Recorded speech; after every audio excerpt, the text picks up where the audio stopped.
প্রফুল্ল মনে হয়েছে নিজেকে। পরিচ্ছন্ন নগরী, রাস্তাগুলি পরিচ্ছন্ন, হাঁটতে ভালো লাগছে, দেখতে ভালো লাগছে, সব কিছু মিলে একটা চমৎকার পরিবেশ মনে হয়েছে আমার কাছে এই অঞ্চলটা।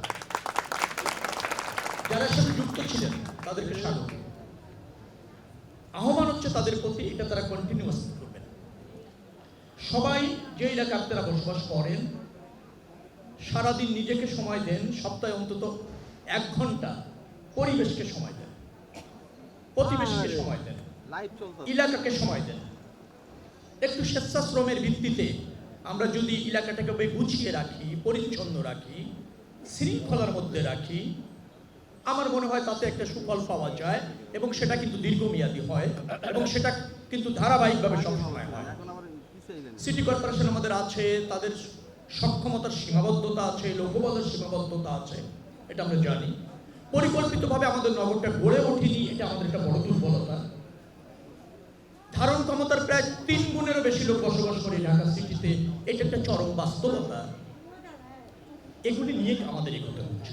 আমাদের বর্তমান প্রজন্ম, আগামী প্রজন্ম, তাদেরকে যদি আমরা বাসযোগ্য ঢাকা রেখে যেতে চাই, তার জন্য আমাদের সচেতনতাটা, এবং আমাদের শুধু সচেতনতা নয়, আমাদের কার্যক্রমটা কিন্তু খুব গুরুত্বপূর্ণ।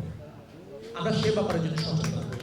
বর্জ্য ব্যবস্থাপনা নিয়ে কাজ করছেন, ওয়ার্ল্ড ভিশন বললেন, শিশুদের শিক্ষা, শিশুদের বেড়ে ওঠা, প্রাদুর্ভাব ঘটে এই রকমের মশাবাহিত রোগ, পানিবাহিত রোগ, সেগুলো নিয়ে ওয়ার্ল্ড ভিশন কাজ করছেন।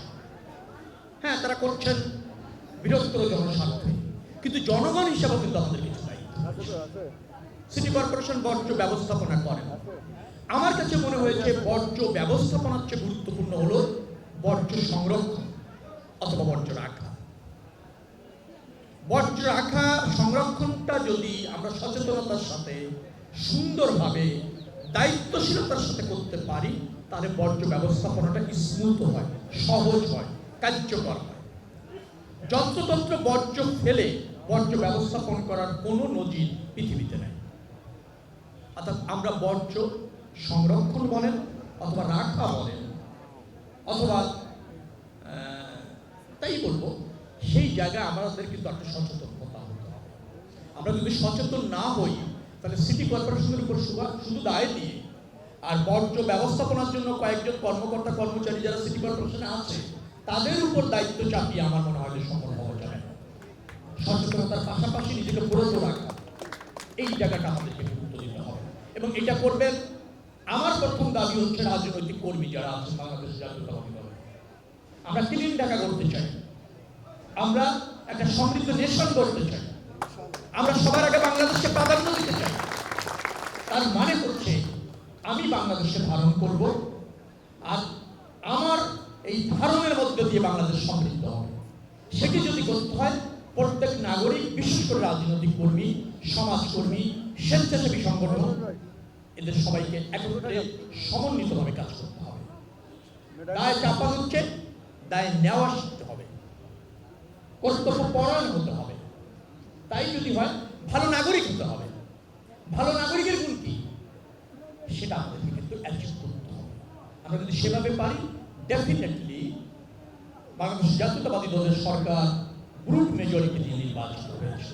এর প্রধানমন্ত্রী সর্বাত্মক চেষ্টা করছেন। আপনারা আমাকে নির্বাচিত করেছিলেন ভোট দিয়ে, সেই ভোটের মূল্যায়ন প্রধানমন্ত্রী করেছেন। আপনাদের সেই ভোটের মূল্যায়ন হচ্ছে আপনাদের নির্বাচিত প্রতিনিধিকে তিনি রাষ্ট্র ব্যবস্থাপনার সুযোগ করে দিয়েছেন। শুধু জনপ্রতিনিধি হিসেবে আমাকে রাখেননি, তিনি রাষ্ট্র ব্যবস্থাপনায় অংশগ্রহণের আপনাদের ভোটের মূল্য দিয়ে আমাকে সুযোগ দিয়েছেন। তার মানে প্রধানমন্ত্রী আপনার ভোটটাকে ওন করেছেন। আপনার ভোটটা যদি বাংলাদেশ জাতীয়তাবাদী দল এবং এই সরকারের প্রধানমন্ত্রী ওন করেন, তাহলে আপনাদের দায়িত্ব রয়েছে প্রধানমন্ত্রীর ডিজাইনটা এবং দলের ডিজাইনটাকে বাস্তবায়ন করা। এবং তার মধ্যে অন্যতম হচ্ছে ক্লিন ঢাকা, তার মধ্যে অন্যতম হচ্ছে জনবান্ধব নগর। এবং সেখানে আপনি বসবাস করেন, আপনার নগর বিল্ড আপ করার ক্ষেত্রে আপনারও অনেক অবদান আছে, সেটা আপনাকে বুঝতে হবে, মানতে হবে এবং বাস্তবায়ন